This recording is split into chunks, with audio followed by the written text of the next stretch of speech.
टंडू वाले याद से ब्यूरो चीफ रशीद अहमद अहमदानी की रिपोर्ट के मुताबिक चंबड़ के नवाही गांव इब्राहिम शाह में 3 कच्चे घरों को आग लग गई, जिससे घर में मौजूद सारा सामान जलकर खाकसर। घर के मकीनों गेनू कोहली, चमन कोहली और जगमुल कोहली के घर मुकम्मल जल गए। बताते चले कि कल इस घर में शादी की तकरीब होनी थी। जहेज का सारा लाया गया सामान भी जलकर राख हो गया। घर के मकीन सख्त सर्दी में खुले आसमान तले किसी मसीहा की राह तक रहे हैं।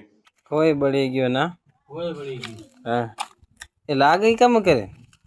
એ બાળકો ખાધારી કરતા હતા हाँ હવે આમ થઈ ગયું પાછા